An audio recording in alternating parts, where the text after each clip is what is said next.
ಮಂಗಳೂರಿನಲ್ಲಿ ಸ್ವಲ್ಪ ದಿನ ತಣ್ಣಗಾಗಿದ್ದ ನೈತಿಕ ಪೊಲೀಸ್ ಗಿರಿ ಮತ್ತೆ ಬಾಲ ಬಿಚ್ಚಿದೆ. ಮಂಗಳೂರು ನಗರ ಹೃದಯ ಭಾಗದ ಸೆಂಟ್ರಲ್ ಮಾರ್ಕೆಟ್ ಬಳಿ ದುಬೈ ಮಾರ್ಕೆಟ್ ಮಳಿಗೆ ಕಾರ್ಯಾಚರಿಸುತ್ತಿದ್ದು, ನಿನ್ನೆ ಗ್ರಾಹಕ ಓರ್ವ ಪವರ್ ಪ್ಯಾಕ್ ರಿಪೇರಿಗೆಂದು ಬಂದಿದ್ದು ರಿಪೇರಿ ಮಾಡಲು ಸೂಚಿಸಿದ್ರು. ಅಂಗಡಿ ಮಾಲೀಕ ನಾವು ಮೊಬೈಲ್ ಹೊರತು ಬೇರೆ ಯಾವುದನ್ನು ರಿಪೇರಿ ಮಾಡುವುದಿಲ್ಲ ಎಂದಕ್ಕೆ ಸ್ಕ್ರೂ ಡ್ರೈವರ್ ಕೊಡು, ನಾನೇ ಸರಿ ಮಾಡ್ತೇನೆ ಎಂದನು. ಆಗಲ್ಲ ನಾವು ಬ್ಯುಸಿ ಇದ್ದೇವೆ ಎಂದಕ್ಕೆ ಮಾತಿಗೆ ಮಾತು ಬೆಳೆದು ಬಂದ ಗ್ರಾಹಕ ಅಂಗಡಿ ಮಾಲೀಕನಿಗೆ ಹಲ್ಲೆ ಮಾಡಿದ್ದಾನೆ.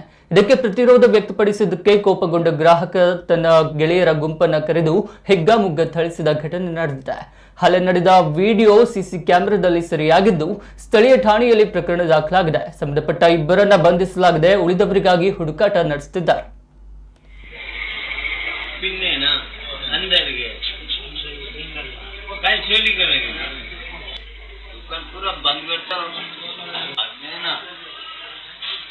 नेटवर्क देखते हैं कौन आता है इधर हम लोग